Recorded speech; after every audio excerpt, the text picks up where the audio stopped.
안내 말씀드리겠습니다. 잠시 후에 13회 식품의약품 안전 열린 포럼을 개최하겠습니다. 이제 행사장에 계신 분들 모두 착석해 주시고요. 시간이 돼서 그냥 바로 시작하겠습니다. 네. 저는 이제 오늘 진행을 맡은 식품의약품 안전처의 소통협력과장 신인수입니다.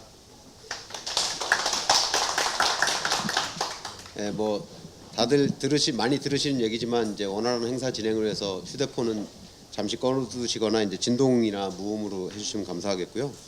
오늘 행사 이제 참고로 식품의약품 안전처 공식 홈페이지 페이스북으로 생중계가 패널 토론 전까지 되겠습니다. 참고하시기 바라고 페이스북에서 대한민국 식품의약품 안전처를 검색하시면은 실시간으로 보실 수 있고요. 와이파이는 저 앞에 이제 아이디하고 패스워드 게재된 걸로 활용하시면 될 것 같습니다. 그럼 지금부터 제13회 식품의약품 안전 열린 포럼을 시작하도록 하겠습니다.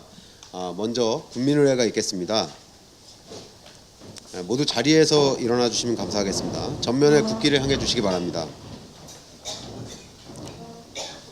국기 대여 경례.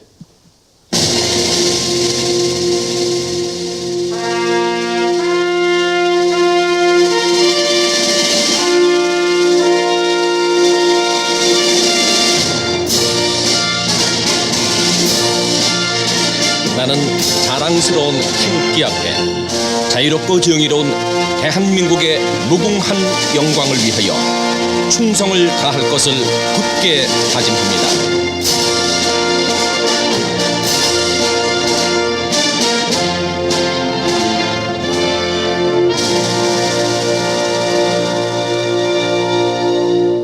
바로 이하 국민의회는 생략하겠습니다. 모두 자리에 앉아주시면 감사하겠습니다. 이어서 식약처 소비자 위해 예방국의 백혜진 국장님께서 인사 말씀 주시겠습니다.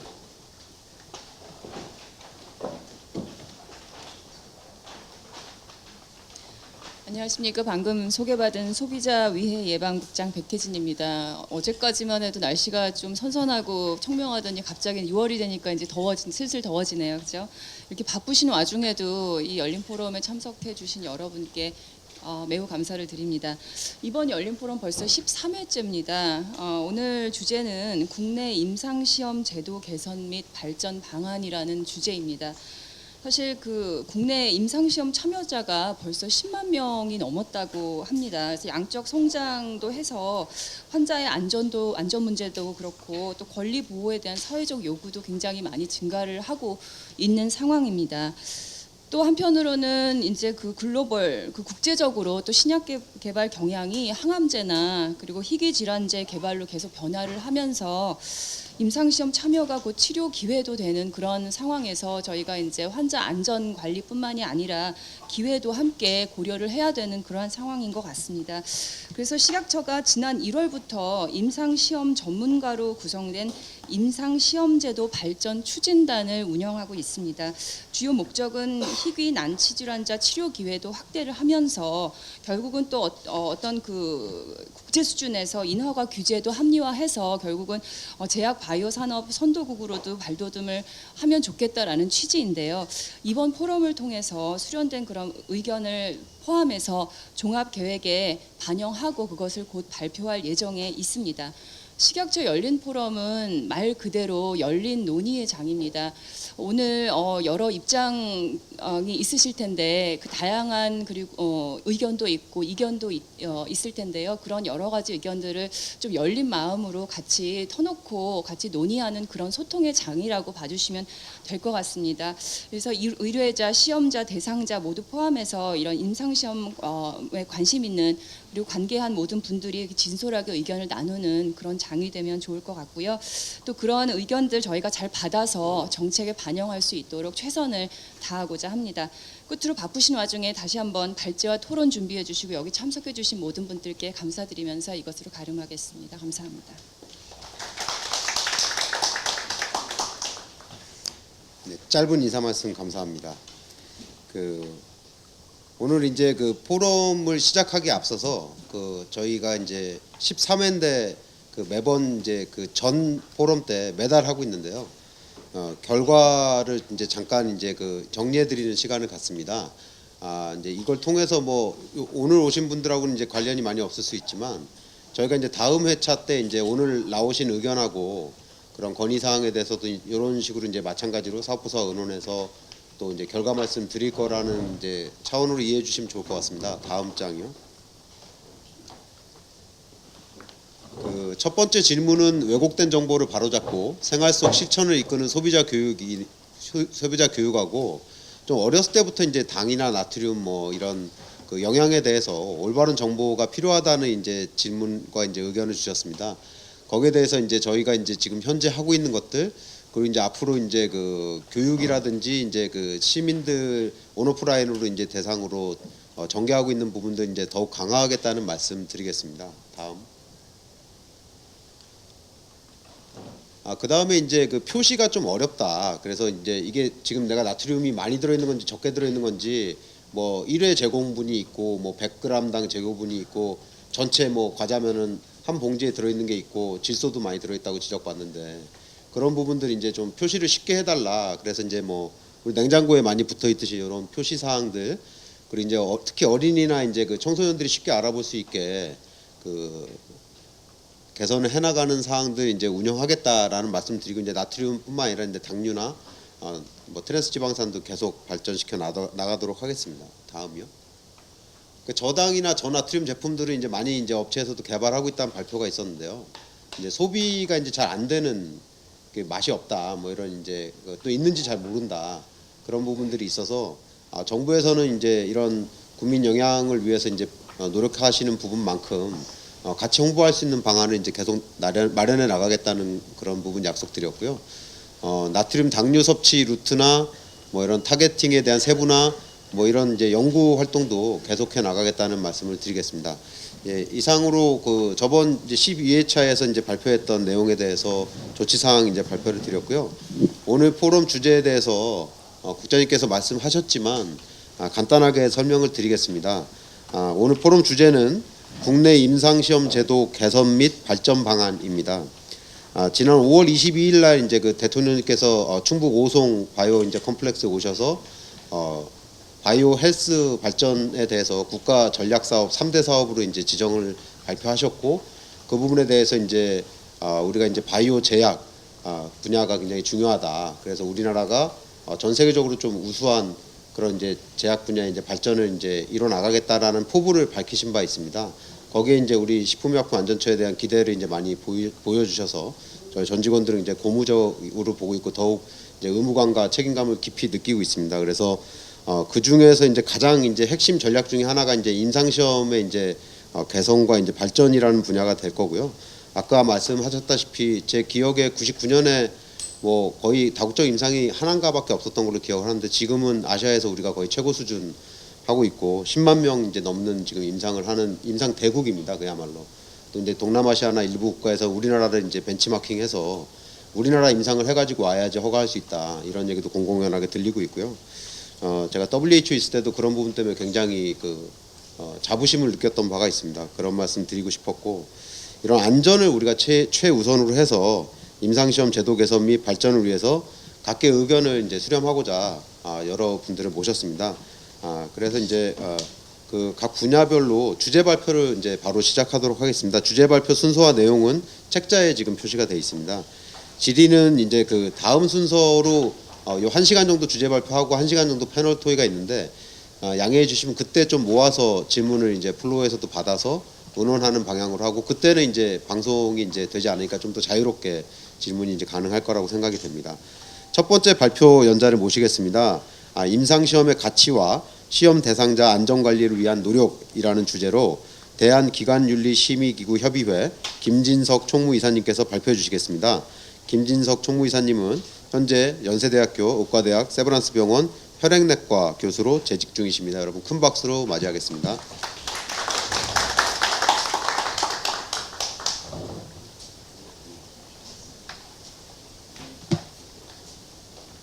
네, 소개 감사합니다.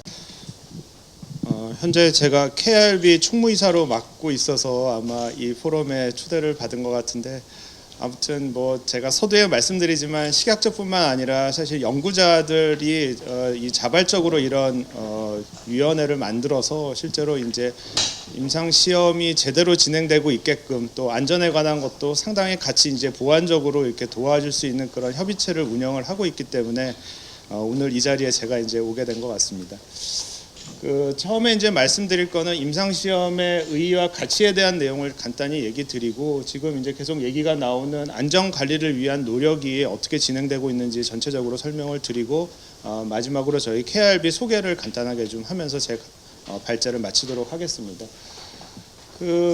임상 시험이라는 게 이제 여러분 아시겠지만 약제가 승인을 받기 위해서는 임상 시험이라는 과정을 거치지 않으면은 약제를 사용을 할 수가 없게 되어 있습니다. 현재로서는. 그런데 1950년대, 60년대는 그렇지가 못했었어요. 그러니까 여러분 들어보셨는지 모르겠지만 탈리도마이드라는 그런 약제가 있었는데 이 약이 임신한 사람이 먹게 되면은 굉장히 임신 때 입덧을 막는데 굉장히 효과적인 약입니다. 그래서 사실은 그 당시에 임상 시험을 제대로 하지 않고 약제가 팔렸죠. 그 당시에는 이렇게 사람을 대상으로 임상 시험을 체계적으로 하는 그런 법률 기준이 없었기 때문에 동물 실험만 조금 해서 안전성이 확보되면 바로 시판이 가능했던 시절이었거든요. 그랬더니 그 약의 이제 부작용 중에 하나가 혈관 생성을 억제하는 그런 효과가 있기 때문에 나중에 태어난 아기들이 다 팔다리가 없는 이런 포코멜리아라는 이런 치명적인 그런 부작용을 유발했던 게 이 탈리도마이드라는 사건입니다. 그래서 이 사건 이후로 전 세계적으로 이제 이런 약제를 허가해서 파는 과정을 이렇게 임상 시험을 체계적으로 하지 않으면 시판할 수 없게끔 이렇게 규정화되어 있죠. 근데 여러분들이 이제 임상 시험을 한다고 생각하면은 전부 다들 왜 나를 갖고 아직 허가도 안 난 약을 내 몸에 투약을 해서 피를 뽑고 뭐 이러니까 계속 이제 마루타라는 그런 개념 자체가 자꾸만 이제 머릿속에 들어가실 텐데 그렇게 이제 예전에 정말 뭐 1900년대 초반에 이렇게 했던 그런 거와는 달리 지금은 굉장히 체계적으로 이렇게 정돈이 잘 된 상태에서 이게 연구가 진행이 되기 때문에 그런 면에서는 걱정을 안 하셔도 된다는 얘기를 저도 하고 싶은데 이게 환자 입장이 딱 돼보면 그게 또 쉽지가 않은가 보더라고요. 저희도 실제로 제가 이제 환자를 보면서 임상 시험을 할 상황이 돼서 이렇게 설명을 드리면은 뭐 글쎄요 상당히 많은 환자분은 그냥 안 하고 일반적인 치료를 받겠다 이렇게 얘기하시는 분들이 굉장히 많거든요. 그러니까 여전히 이제 일반 이 환자 입장에서는 임상 시험에 대한 거부감이 여전히 이제 많은 상황입니다. 그래서 하여튼 현재로서는 이렇게 이제 임상 시험을 하지 않고서는 약제 개발이 어려운 상황이기 때문에 적극적으로 이제 임상 시험에 참여해야지만 이게 신약이 나와서 더 나은 치료를 이제 앞으로 받을 수 있게 이렇게 되기 때문에 열심히 이제 치료를 여기 임상 시험에 참여를 해야 되는데 아까도 말씀드린 것처럼 그냥 할 수 있는 게 아니라 어떤 프로토콜을 만들어서 임상 시험을 하려 그러면 식약처의 허가도 받아야 되고 각 병원에 IRB라는 이런 이제 그런 시스템을 통과를 해야지만 이제 임상 시험을 할 수 있는 현재 상황이거든요. 이제 이런 이런 내용을 제가 좀 다시 말씀을 드리도록 하겠습니다. 그래서 이제 임상 시험을 하려는 이 임상 시험 의뢰자는 처음에 이제 연구 계획서를 만들고 나면 식약처에 이제 승인을 받은 다음에 각 병원의 IRB라는 데다가 이 프로토콜을 내셔야 돼요. 내서 각 병원 IRB에서는 나중에도 말씀드리겠지만 이 프로토콜에 이제 과학적이냐 윤리적이냐 이런 거를 다 검토해서 거기서도 승인이 나야지만 실제로 그 다음에 연구를 진행할 수가 있거든요. 그 다음에 연구도 어떻게 저 혼자 그냥 할 수는 없는 거죠. 이제 환자들 연구에 참여 대상자가 되는 환자들이 여러분이 계시면 각 환자분께 내가 이런 연구를 하는데 이 연구의 장점이 뭐고 단점이 뭐고 연구에 들어갔을 때 부작용이 뭐고 이런 걸 다 설명하고 그분이 이제 자발적으로 동의했을 때만 실제로 연구에 참여할 수가 있게 되는 이런 과정을 거치게 됩니다. 그래서 과연 임상 시험을 이제 그러면은 단순히 약제 허가를 위해서만 하는 거냐?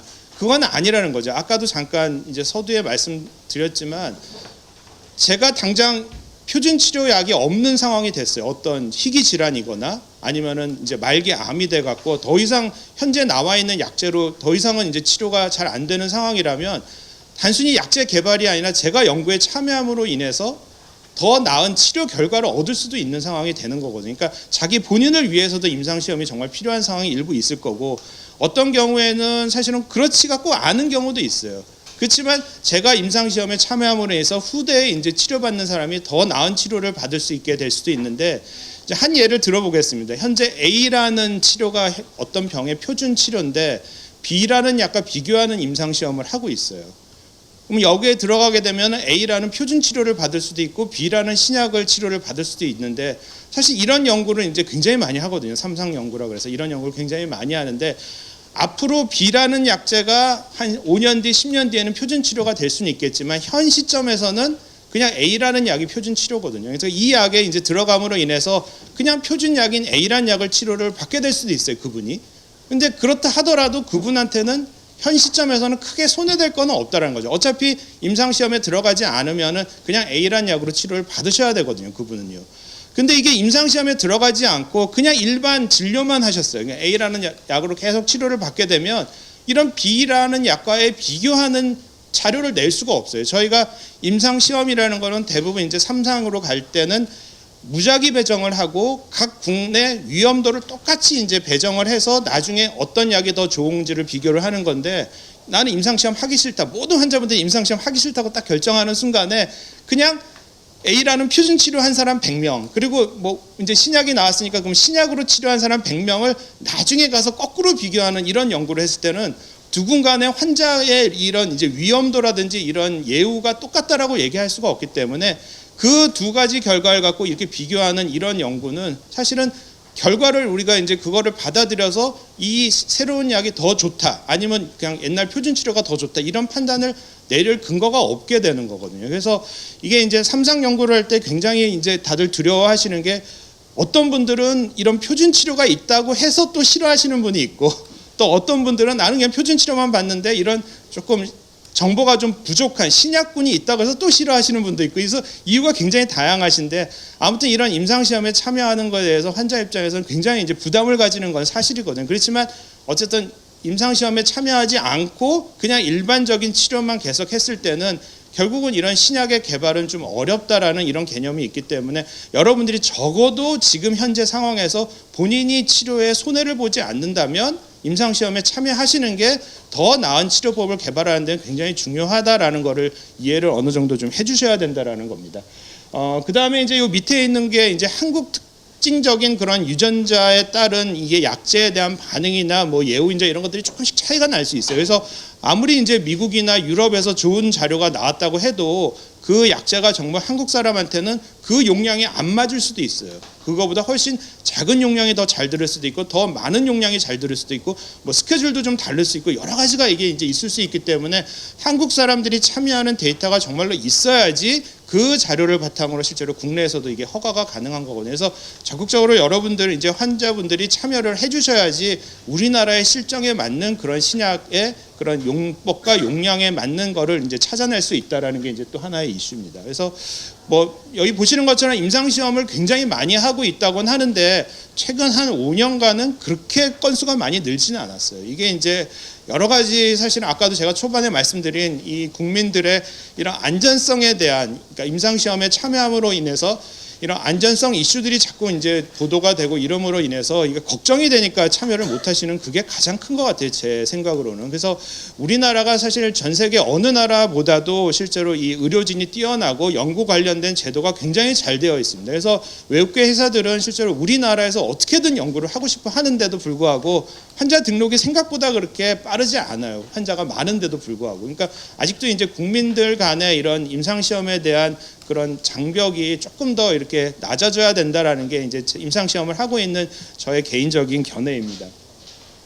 그 임상 시험은 주로 이제 항암제를 제일 많이 합니다. 여기 보시는 것처럼 아무래도 이제 아까 제가 말씀드린 더 이상 치료법이 없는 말기암 환자들이 임상 시험에 제일 참여를 많이 하죠. 이제 저만 해도 오히려 이제 조금 작은 병원에서 치료하시던 분이 더 이상 표준 치료가 없다 그러면 저희 병원은 이제 오셔서 저를 보자마자 처음 한마디가 이제 임상시험 할 수 없냐는 그런 질문을 하시는 분이 있어요. 오히려 환우분이 이렇게 그렇게 먼저 얘기를 하시는 분이 있을 정도로 이게 암 환자들은 이게 언맷 니드가 이제 굉장히 큰 부분이기 때문에 현재 항암제 시장에서 가장 많은 임상시험이 되고 있지만 아까 말씀드린 희귀 난치성 질환들 그런 질환에서도 더 많은 임상시험이 돼야지 이제 그런 신약들이 계속 개발이 될 수 있다라는 겁니다.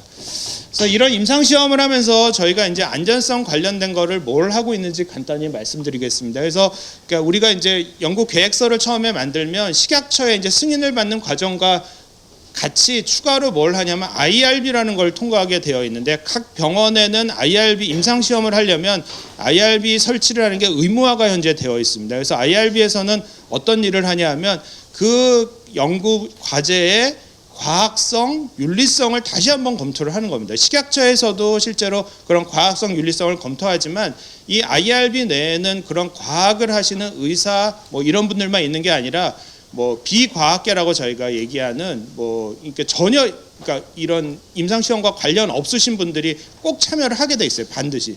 그래서 저희 같은 경우에는 IRB 위원회에 따라 좀 다르지만 어떤 위원회는 저 앞에 계시는 교장 선생님이 오시기도 하고 이 앞에 교회 목사님이 오시기도 하고 아니면 다른 병원의 법대 교수님이 오시기도 하고 이런 분들이 앉아서 환자의 관점에서 그러니까 대상자의 관점에서 이 연구가 손해가 없는지 동의서를 읽어봤는데 이게 이해가 안 되는 게 없는지를 아주 면밀하게 검토를 해서 그런 게 어쨌든 통과가 안 되면 IRB 통과를 할 수가 없어요. 그러니까 환자 입장에서는 이거 의사들끼리 그냥 뚝딱뚝딱 해서 임상시험을 하는 게 아니냐 이렇게 생각하실 수도 있지만 이 IRB라는 거를 통과할 때 똑같은 환자의 눈높이에 맞춰서 다시 한번 심사를 하게 됩니다. 그래서 거기서 동의서가 너무 어렵다든지 이거는 환자에게 너무 많은 해가 된다든지 이렇게 되면은 각 병원 IRB를 통과할 수가 없게 되어 있습니다. 현재. 그래서 이런 과정을 거쳐서 식약처와 IRB가 통과된 다음에 임상시험이 이제 시작이 되는 거죠. 그 다음에도 아까 말씀드린 것처럼 그냥 하는 게 아니라 대상자에게 충분한 정보를 주고 본인이 하기 싫으면 할 수가 없는 거죠. 그러니까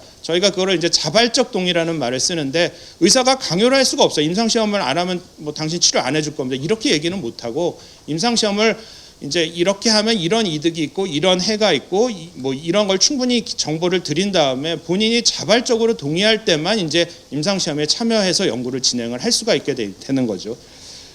그 다음에 이제 이 IRB에서는 처음에 연구 과제를 승인하고 그걸로 끝이 아닙니다. 이게 이제 연구가 진행되는 동안에 어떤 분이 만일 열이 나서 병원에 입원을 했어요. 이러면은 거기에 대한 서류를 다 보고해야 돼요. 그래서 우리 병원 IRB에도 그거를 보고해야 되고 경우에 따라서는 이게 예상치 못한 그런 문제가 생겼을 때는 식약처에도 이거를 보고하는 그런 게 다 법률로 다 정해져 있습니다. 그래서 그런 굉장히 복잡한 이런 안전성을 강화하기 위한 이런 프로세스가 있고요. 그다음에 연구가 이제 종료되고 결과가 보고되면 그거를 다 정리해서 IRB에 보고해야 되고 현재 식약처에도 그 결과를 보고하도록 되어 있기 때문에 이 연구 진행 과정에서 처음에 이제 연구가 과학적이고 윤리적이라고 해서 승인이 났다고 해서 계속 그게 그대로 가는 게 아니라 중간중간에 계속 검토를 해서 이 연구가 현 시점에서 계속 과학적이고 윤리적인지를 검토하는 이런 과정이 식약처와 IRB에 계속 있기 때문에 참여하시는 대상자분이 절대로 그런 위험에 빠지지 않도록 하는 프로세스가 다 있다라는 걸 이제 말씀드리고 싶고요.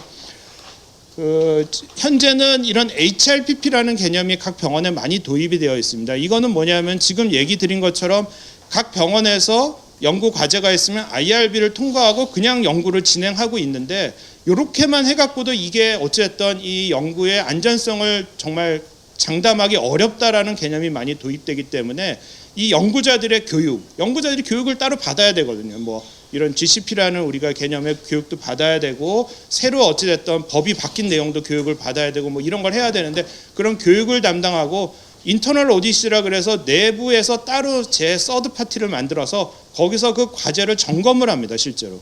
그러니까 제 과제를 그러니까 병원 내에 새로운 부서를 만들어서 그 부서에서 제 과제를 점검을 해요. 그래서 이게 문제가 되면 제 연구를 중단시킬 수도 있어요. 그 내부적으로. 그러니까 병원 자체적으로 그렇게 이제 과제를 점검하는 그런 것도 다 만들어 놓고 그다음에 이게 제도도 이제 병원 내 규정도 다 고치고 그다음에 이제 환우분들이 무슨 이슈가 생길 때는 나는 뭐 이 연구자의 이런 면이 마음에 안 든다 그러면 어디다가 얘기할 수 있는 그런 소통의 창구도 만들어 놓고 이런 거를 이제 다 통칭해서 저희가 HRPP라는 개념을 현재 두고 있는데 이 HRPP라는 개념을 식약처에서 현재 인증을 하고 있습니다. 그래서 웬만한 이제 큰 병원에는 지금 HRPP를 다 인증을 받아서 현재 운영을 하고 있기 때문에 아까 제가 초반에 말씀드린 연구 과제를 실제로 IRB에서 승인받고 하는 것보다도 훨씬 더 강력하게 연구를 규제를 하고 있는 거죠. 그러니까 연구자의 퀄리티 컨트롤, 그 다음에 연구의 그런 과학성, 윤리성, 세이프티를 지속적으로 이렇게 관리 감독하는 시스템이 병원 내에 있기 때문에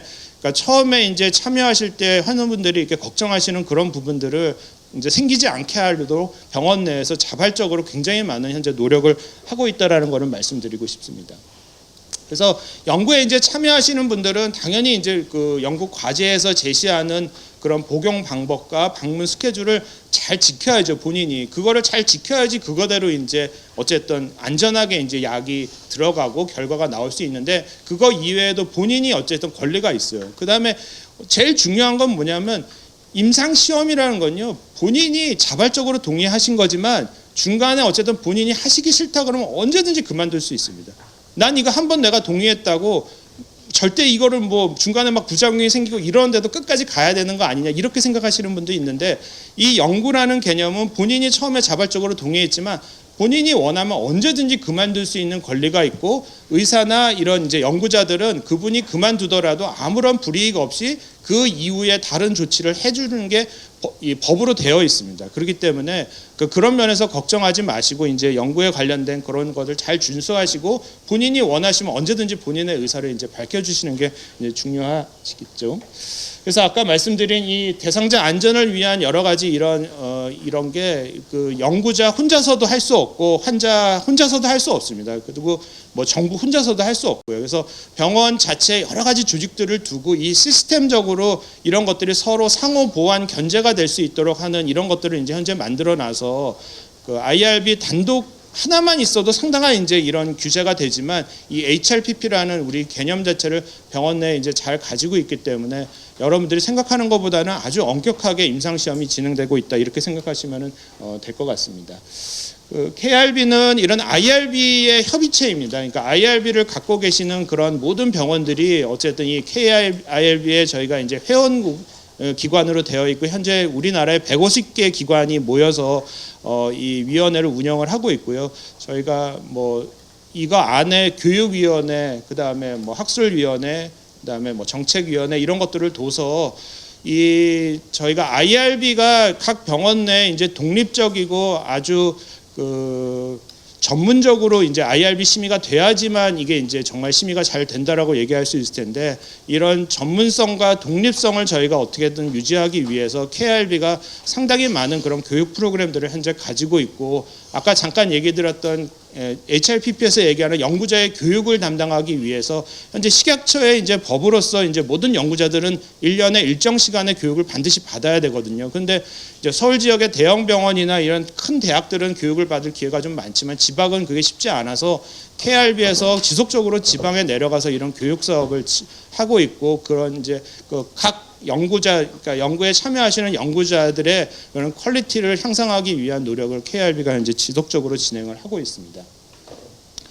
그래서 현재 이제 150개 기관 전국적으로 이제 다 있고요. 저희가 이게 1년에 한 번씩은 모여서 그러니까 애뉴얼 미팅도 진행하고 각 기관에서 실제로 IRB 심의하면서 생기는 이슈들을 저희가 이제 중앙에서 다 받아갖고 자문을 통해서 홈페이지에 그 KRB의 의견으로 이렇게 다 자문을 주고 있습니다. 그래서 이 각 병원의 IRB의 어쨌든 전문가가 좀 부족한 작은 병원이라든지 이런 데서는 저희 KRB의 도움을 굉장히 이제 현재 많이 받고 있는 상황입니다. 그래서 제가 간단하게 말씀드렸는데 저희가 이제 일하고 있는 KRB에서는 계속 반복적으로 얘기드리지만 이 각 병원 IRB의 독립성과 전문성을 강화하기 위한 지속적인 노력을 앞으로도 진행을 할 거고요. 그 임상 시험을 통해서 생기는 여러 가지 이제 안전성 문제들이 발생하지 않도록 사전에 저희가 교육을 통해서 이렇게 문제가 발생하지 않도록 지속적으로 노력할 것을 다시 한번 말씀드리겠습니다. 감사합니다.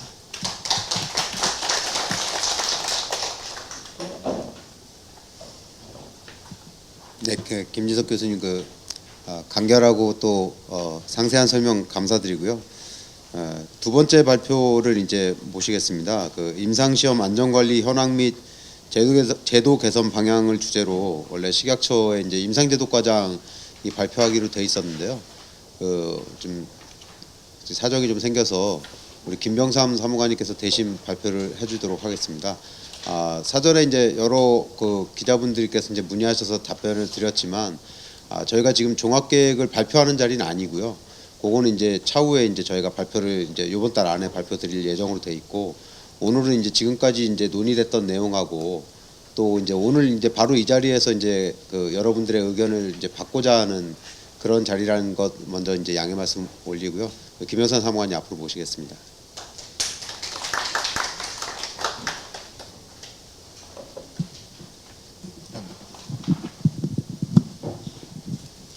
네, 방금 소개받은 식약처 임상제도과에서 근무하는 김병삼 사무관입니다. 저희 과장님께서 말씀을 주셨지만 저희 임상제도 과장님이 좀 참석하실 계획이셨는데 조금 사항이 생기셔가지고 참석 못했다는 거 다시 한번 양해 말씀드리겠습니다. 오늘 제가 말씀드릴 부분은 저희 임상시험 안전관리 현황과 향후 저희가 생각하는 개선 방향을 말씀드리도록 하겠습니다. 네, 말씀드릴 순서는 이제 앞에 김지석 교수님이 좀 자세히 말씀 주셨지만 간단하게 저 임상시험에 대한 필요성과 그다음에 저희 국내 임상시험을 할 때 필요한 과정, 그다음에 국내외 현황, 그다음에 최근에 저희가 임상시험 관련 제도 추진했던 내용과 마지막으로는 앞으로 저희가 생각하고자 하는 방향을 순서대로 말씀을 드리겠습니다. 네, 임상시험의 필요성입니다. 저희가 임상시험을 좀 이야기를 할 때 보통 기대 수명과 건강 수명이라는 말을 많이 씁니다. 기대 수명은 말 그대로 저희가 기대하는 수명이고, 건강 수명은 아프지 않고 소위 말해서 질환이 없이 건강하게 살 수 있는 수명인데, 저 2016년 기준으로 보면 기대 수명이 한 82세 정도고, 그다음에 건강 수명이 한 65세 정도입니다. 한 8년 정도의 좀 차이가 생기는데요. 결국은 임상시험이라는 거는 이 건강수명을 기대수명의 차이를 없애는 게 중요할 거고, 거기를 차이를 없애기 위해서는 치료제, 즉 의약품 개발이 필요할 것이며, 그 의약품 개발에 반드시 임상시험이 필요하다는 어떤 필요성으로 이야기할 수 있을 것 같습니다. 그다음 옆 슬라이드는 저희 OECD 현재 제가 알고는 한 36개 국가 중에 저희 우리나라 기대수명 같은 경우에 남자는 한 중간 정도 15위, 여성은 한 3위 정도로 굉장히 높은 거를 알 수 있습니다. 네, 국내 10대 사망 원인과 사망률입니다. 이제 2007년부터 17년 현황인데요. 여기 좀 작아서 보이시지는 않을 것 같은데, 결국은 10대 사망 원인에 5번에 자살, 또 10번에 운수사고, 교통사고죠. 요 두 가지를 제외하고는 나머지는 다 질환에 의한 어떤 사망입니다. 특히 첫 번째가 암에 대한 어떤 사망률이 굉장히 높은 편이고요. 그다음에 성별 사망 원인은 대동소이하지만 기본적으로는 암이 남녀에 모두 최상위권을 차지를 하고 있습니다. 이제 앞서 말씀드린 기대 수명까지 생존했을 때를 가정을 한다면 그때까지 암 발생 확률이 남성 같은 경우에는 5명 중에 2명, 약 38% 정도이고, 여성 같은 경우에는 3명 중에 1명, 약 30% 정도가 암 발생 확률이 된다고 합니다. 그다음 실제로 그러면 성별로 국내에서 암 발생 현황을 좀 보면 남성 같은 경우에는 12만 명 정도이고, 여성분들은 한 11만 명 정도가 암이 발생을 하고 있습니다. 이제 암 종류별로 이제 사망률 추이입니다. 일단 폐암과 최근에는 대장암과 췌장암이 증가 추세에 있습니다. 그다음에 특히 폐암이 증가 추세에 있으면서 그 암 환자의 사망률이 굉장히 가장 높은 암으로 지금 확인이 되고 있고요. 그다음 이암이나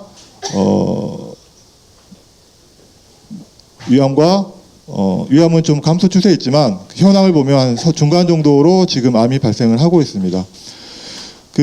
최근 이제 암 5년 생존율을 2016 기준으로 보면 한 20년 전에는 40.3% 정도가 생존을 했다면 지금 현재는 한 2016 기준으로 보면 64%, 한 20% 정도가 증가를 했고 뭐 여러 가지 이유가 있겠지만 당연히 치료에 대한 개발이 이 사이에 여러 가지가 개발이 되면서 생존율이 높아졌다고도 볼 수 있을 것 같습니다. 네, 이제 사회적 경제적 이익입니다. 미국에서 이제 10년도에 발표한 걸 저희가 잠깐 확인했는데요. 그러니까 사망에 대한 어떤 경제 손실을 보면 암이 895조, 심장질환이 753조, 각 질환별로 이렇게 200조가 넘는 어떤 사회적으로, 그러니까 직접적인 환자분에 대한 치료 비용과 그 환자분이 어떤 사회생활을 하지 못했던 간접 비용까지 포함을 해서 이런 경제 손실이 났다라고 발표가 된 게 있고요. 국내 같은 경우에는 저희가 GDP 한 10%, 그러니까 약 150조의 경제적 비용이 소요된다고 알고 있습니다. 그러면 이런 어떤 수명 연장을 통해서 어떤 정도의 경제적 효과가 나타나는지 보면 90년도에서부터 2015년도까지 암 사망률 감소 현황을 보면 한 25% 정도가 감소를 한 걸 볼 수 있습니다. 그다음에 암 종류별로 보면 기대수명 증가 현황을 보면 특히 폐암 같은 경우는 50%가 넘는 정도의 기대수명의 증가가 됐다라고 지금 나와 있습니다. 그래서 이런 부분을 고려해 보면 미국 같은 경우에 추산을 해보면 이런 항암 치료만으로 인해서 1조 9천억 달러에 대한 어떤 그런 정도의 상당한 경제적 이익이 있을 거라는 일단 통계도 있습니다. 최근 어떤 의약품 신약 허가 현황입니다. 보시면 알겠지만 이제 11년 전까지는 거의 소위 말하는 희귀 의약품에 대한 어떤 개발이 없었지만 최근에는 12년도 이후에는 보시면 알겠지만 개발되는 신약 중에 상당 부분이 희귀 의약품으로 지금 개발이 되고 있는 걸 보실 수 있습니다. 이게 앞에서는 이제 이런 어떤 기대 수명과 그다음에 어떤 건강 수명을 위해서 어떤 임상 시험이 필요하다는 필요성을 간단하게 말씀드렸고요. 그러면 현재 이제 국내에서 임상 시험이 수행이 될 때 어떤 과정을 통해서 이제 하는지 한번 말씀을 드리겠습니다.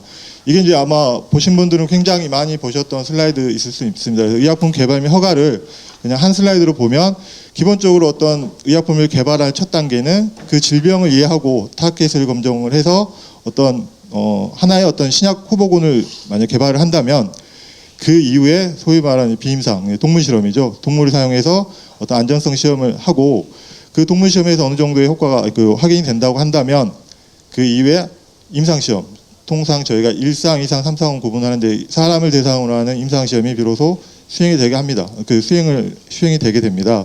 이 경과가 뭐 일반적으로 이야기할 수는 없지만 통상적으로 보면 이 임상 시험까지 완료된 기간으로 보면 한 10년이 훨씬 소요된다는 걸 보실 수 있습니다.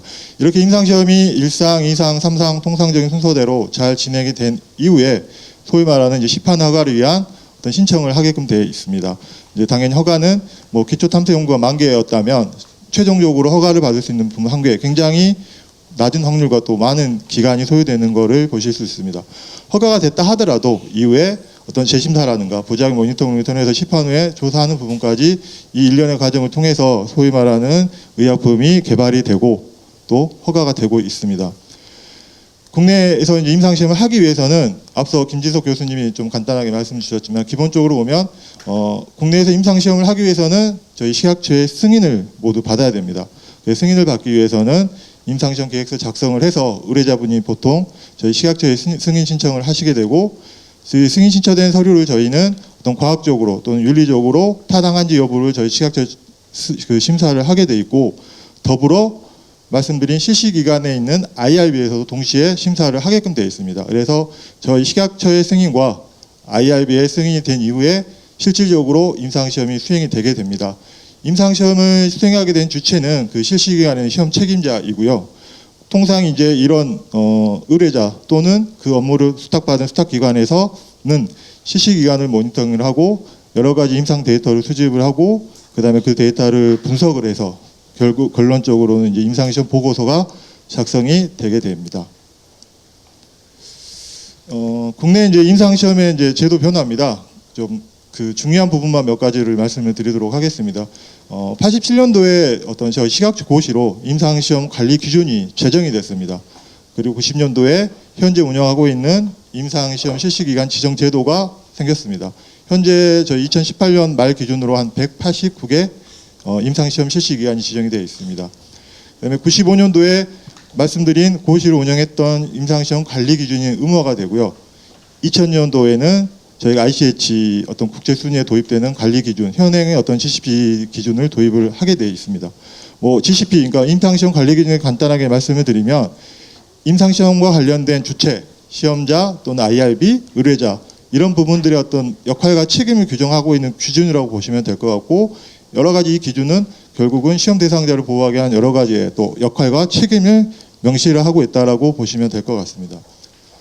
이후에 2001년도에 저희 여러 가지 임상시험 제도 중에 좀 큰 변화라고 볼 수가 있는데요. 그 2001년 전까지는 허가 제출 시 어떤 임상시험 계획 승인을 받도록 되어 있었습니다. 그래서 좀 일단 임상시험 계획 단독으로 현재처럼 분리되어 있지 않았던 거를 2001년도에 결국은 현행의 임상시험 계획 승인 제도를 도입을 했습니다. 2002년도에 저희가 시행을 했고요. 그다음에 2013년도에는 기존에 고시했던 부분을 이제 총일형 상향 입법을 해서 저희가 현재까지 운영을 하고 있습니다. 2014년도에는 임상시험용 의약품 제조 및 품질 관리 기준, 그 GMP 기준을 신설을 했습니다.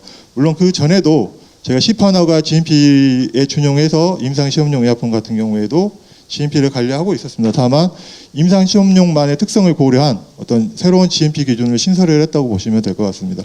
그다음에 2015년도에 저희 약사법을 개정을 해서 임상시험에 종사하시는 뭐 시험 책임자 또는 IRB 심사위원분들 이런 부분들을 교육을 일정 부분 의무화하는 제도를 현재까지 시행을 하고 있습니다.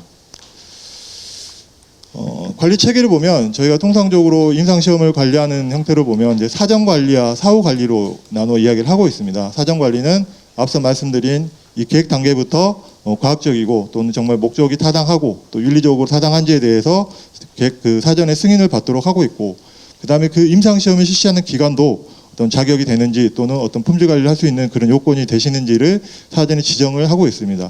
사후에는 임상시험을 수행하는 과정에서 나타나는 이상 반응이라든가 안전수 보고를 저희한테 보고하고 관리하도록 하고 있고, 또 실시 상황 종료했는지 진행하고 계신 여러 가지를 저희가 정기적으로 보고받아서 관리를 하고 있습니다. 그리고 임상시험이 이제 종료되시면 저희한테 보고를 하고 또 거기에 대한 부분도 관리를 하고 있습니다. 이런 부분을 관리하기 위해서 사후 관리 쪽에서는 저희가 또 정기적으로 또는 특별한 이유가 있을 때 수시로 이렇게 실태 조사를 하고 있습니다. 그래서 주요 요소를 한번 보면 안전과 과학적인 측면을 보면 일단 계획서 승인을 하고 이 승인 단계에서 목적이라든가 필요성 또 여러 가지 안전성 등을 평가를 하고 있습니다. 어쨌든 임상시험용 의약품이라 하더라도 환자분들한테 직접 투약이 되는 의약품이기 때문에 말씀드린 GMP 기준에 적합한지를 저희가 확인을 하고 있습니다.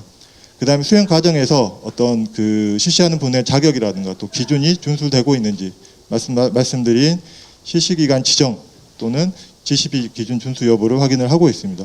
윤리적인 부분은 이제 말씀드린 HRPP라든가 각 임상시험 심사위원회에서 내부적으로 어떤 환자 보호를 위한 어떤 윤리적 에 대한 타당성을 심의를 하고 있습니다. 이런 부분이 복합적으로 임상시험의 안전관리의 어떤 요소라고 보시면 될 것 같습니다. 주체별로 좀 말씀을 드리면 결국은 의뢰자는 해당 임상시험에 대한 전반적인 품질이라든가 안전관리에 대한 주체가 될 겁니다. 그 다음에 작년에 이제 저희가 의무화됐던 분석기관, 그러니까 인체로부터 수집된 검체를 분석할 수 있는 기관도 저희가 이제 지정을 해서 어떤 품질 관리를 하고 있습니다. 그 다음에 임상시험이 수행이 되고 또 사전 단계에서 승인을 받기 위해서 임상시험 심사위원회를 통해서 자체적으로 환자 안전 및 권리 보호를 위해서 노력을 하고 계시고요. 그 다음에 실제로 시험 책임자는 임상시험을 실시하는 주체로서 여러 가지 의무사항이 규정이 되어 있습니다. 그다음에 의료기관 같은 경우는 현재 국내에서는 임상시험을 하기 위해서는 통상적인 종합병급 이상의 의료기관이 이제 임상시험을 수행할 수 있기 때문에 여러 가지 시험 책임자 외에도 필요한 인력이라든가 시설을 지원을 하고 있습니다. 이런 부분을 저희 처가, 식약처가 종합적으로 관리하고 감독을 하고 있습니다. 임상시험 이제 국내 현황입니다. 미국에 있는 국립보건원에서 매년 이제 사이트를 운영해서 공개하고 있는 데이터를 보면 현재까지 한 2009년 3월 기준으로 보면 약 30만 건의 임상 시험이 등록이 되어 있습니다. 그다음에 이제 증가세를 좀 보면 작년 대비해서 세계적으로는 약 4.5% 정도 증가했다고 지금 나와 있고요.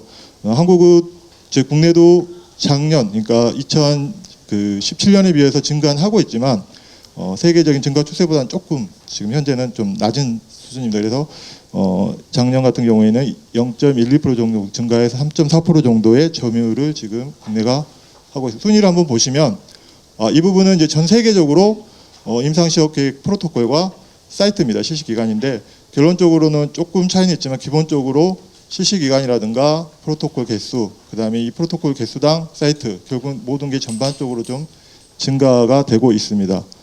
오른쪽 슬라이드는 이제 국내 임상시험 계획 점유율입니다. 지금 현재 국내에서는 지금 7위입니다. 작년이 아마 6위였고 올해는 한 단계가 좀 하락이 돼서 어찌됐든 말씀드린 대로 10위권 안에 항상 저희가 점유율을 지금 차지를 하고 있습니다.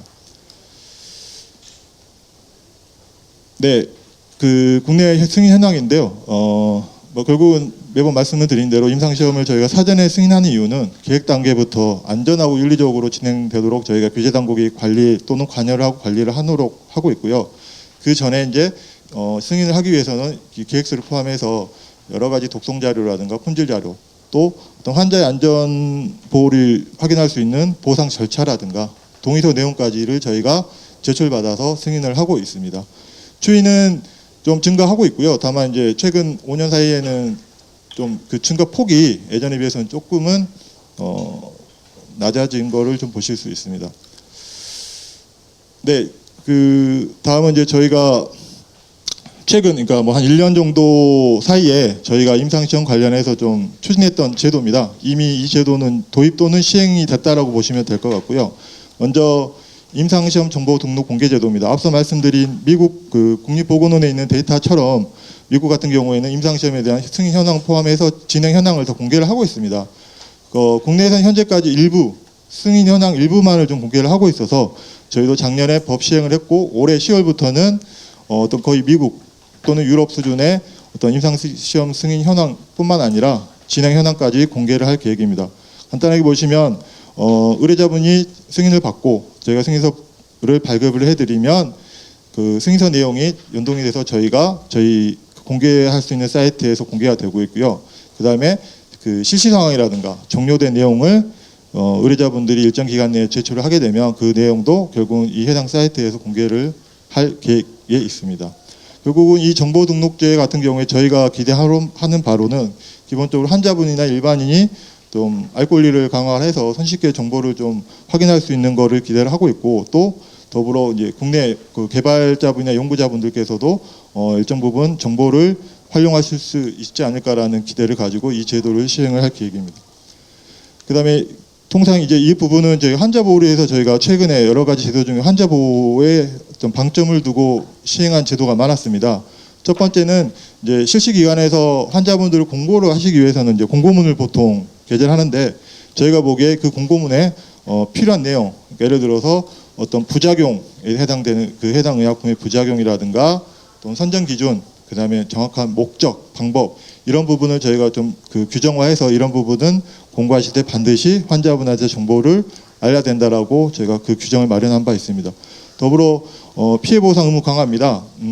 기존에도 저희가 보상 절차 이런 부분은 저희가 확인을 했지만 작년에 어떤 그 보상을 하는 방법이 이제 보험이 있는데 그 보험을 반드시 승인 받으신 분들은 의무적으로 가입을 하도록 해서 결국은 어떤 피해 보상이 필요할 때 환자분들이 좀 전문적인 어떤 보상을 받으실 수 있도록 어떤 규정 개정을 작년에 마련한 바 있습니다.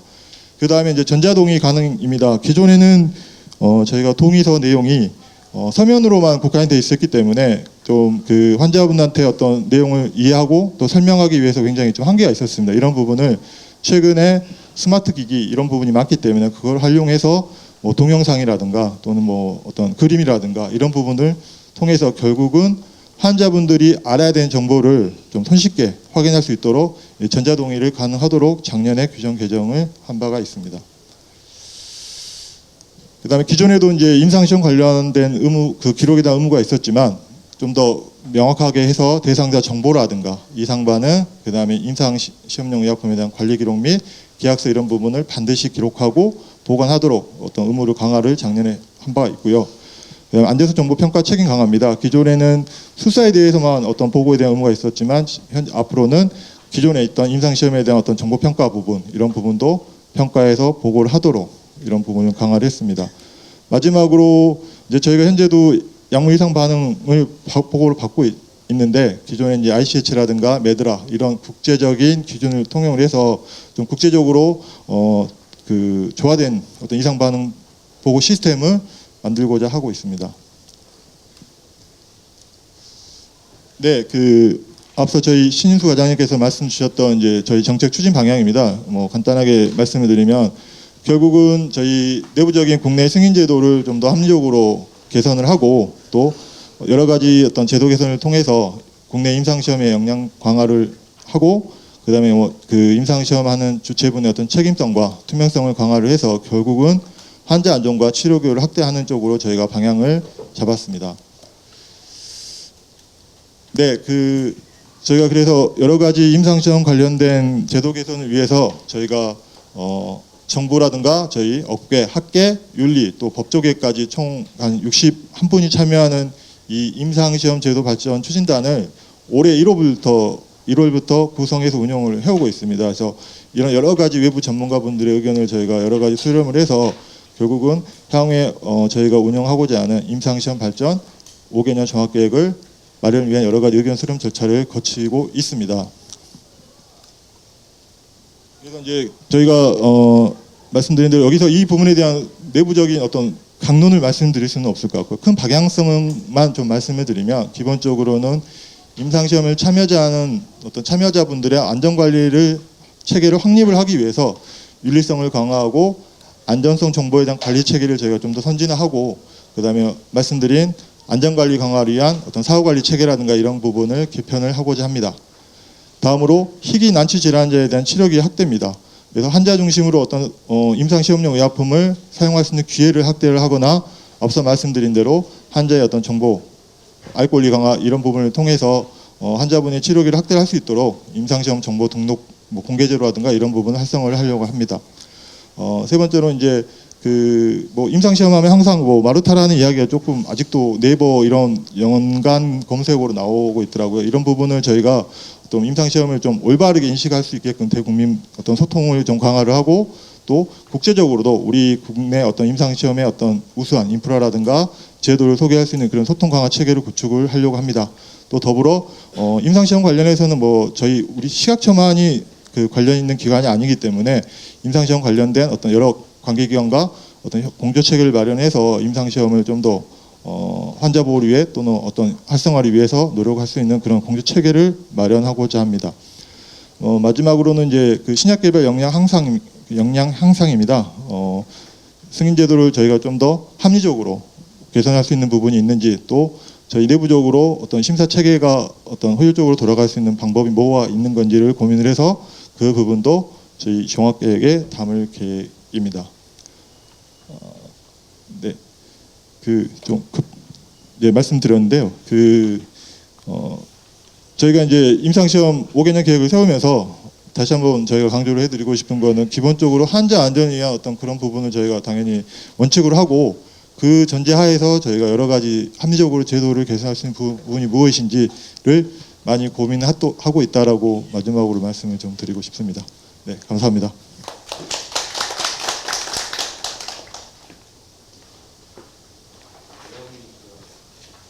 내용이 범위가 굉장히 넓은데 효율적으로 잘 설명해 주셔서 감사드리고요. 저도 개인적으로 아까 나온 미국 국립보건원 임상센터에 5년 동안 근무를 했었는데 10년이 넘은 얘기지만 그때 이제 임상을 몇 개 참여했었습니다. 그래서 백혈병이죠. 환자들 이제 73명 대상으로 하는 1, 2상에 참여한 적이 있었는데 우리나라가 이렇게 많은 분야에서 또 많은 또 의사 선생님들이나 이렇게 병원에서 관심을 갖고 이렇게 많은 부분이 이제 발전했다는 느낌을 또 가질 수밖에 없고요. 제가 갔을 때만 해도 모든 것들이 좀 새롭고 야 미국은 진짜 임상에 대해서 투자를 많이 하는구나. 또 의사 선생님들이 굉장히 희생 정신을 갖고 월급이 한 뭐 4분의 1, 5분의 1밖에 못 받는데 와서 진짜 헌신적으로 일을 하고 계시더라고요. 그래서 또 저도 이제 몇 분 환자분들 그 치료하면서 이제 굉장히 예후가 좋았거든요. 73% 정도가 이제 예후가 좋았던 약이어서 그 방사선의약품이었는데요. 한 분 한 분 이렇게 치료돼서 나가는 걸 보면 이제 보람도 느끼고 그랬던 생각이 듭니다. 그래서 오늘 우리가 이제 여러 가지 또 여러 분야에서 또 이제 다양한 시각과 이제 다양한 이제 생각으로 접근할 수 있는데 환자분들의 안전과 이제 치료 기회를 확대해야겠다는 부분은 다 같은 마음일 거라고 생각을 합니다. 또 한 가지 양해 말씀 구하고자 하는데요. 원래는 이제 환자 단체에서 한 분 발표해 주시기로 돼 있었는데 저희가 일정을 좀 바꾸면서 좀 여의치가 않아서 대신에 이제 패널로 두 단체 대표님들을 모시고 제가 좀 이제 좀 깊이 있는 대화를 좀 나눠 보려고 합니다. 그래서 패널 토론을 이제 좀 소개를 먼저 드리겠습니다. 토론자분들께서 먼저 앞에 자리에 좀 해주셨으면 좋겠고요. 패널 토론을 먼저 진행해 주실 그 좌장으로 대한임상시험